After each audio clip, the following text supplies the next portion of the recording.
ৰাম গগৈৰ কবিতা পথাৰ।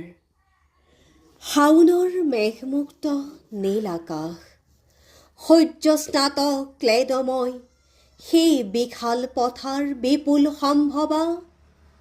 নাঙলৰ শিৰলোত সোণফলা মাটিৰ কামনা, ঘৰ্মাক্ত দেহ আৰু দেহাতীত সৃষ্টিৰ চেতনা।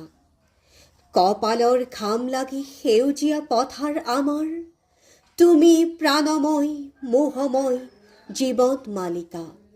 পথাৰ তোমাৰো স্বীকৃতি আছে, তুমি কোনোবা আদিমতম প্ৰভাতৰ মানুহৰ ইতিহাস আৰু সভ্যতাৰ স্তৰে স্তৰে একোটা নিৰ্ণয় সূত্ৰ। মৃতম্লান কৃষকৰ সাধনা কঠোৰ, নিৰন্ন বিমৰ্ষ আৰু ক্লান্ত। শ্ৰান্ত সন্ধিয়াত দুশ্চিন্তা দুঃসহ হৈ পৰে। মহাজনী অৰ্থনীতি লাভ আৰু ক্ষতিৰ গণনা। পাৰ ভাঙি পানী আহে, সোঁতৰ চেৱে চেৱে বাঢ়ে নাচে আৰু হাঁহে। ক্ৰূৰ স্পৰ্শ ফেনিল উত্তাল তৰংগৰাজি, বুকুৰ সেউজ সপোনটোকো কাঢ়ি লৈ যায়। বাধা নাই, অবাধে আহিল আৰু গ'ল। তেতিয়া মই কান্দো, সি আৰু পথাৰেও ইনাই বিনাই কান্দে। বিচিত্ৰ অভিব্যক্তি, সন্মিলিত কৃষকৰ সমস্বৰ দৃঢ়কণ্ঠ বিননিত বিদ্ৰোহৰ জাগৰণ আহে। অদ্ভুদয় প্ৰভাতী চেতনা।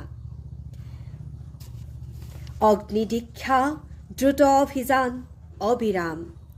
অধিকাৰ সংগ্ৰামৰ পথাৰত শ্ৰমজীৱী মানুহৰ তেজীৰঙা ইতিহাস লিখা হয়। পৰিৱৰ্তন আৰু শাল কোৰ দালৈ নতুন যুগৰ অভিযাত্ৰী শ্ৰমিক কৃষক। পলাতক উদ্বাস্তু মহাজন পুঁজিপতি সমস্ত সুখক। বানপানী পাৰ ভাঙি আৰু আহিব নোৱাৰে। সেউজীয়া প্ৰাণৰ পথাৰ সোণালী ৰূপালী হয়।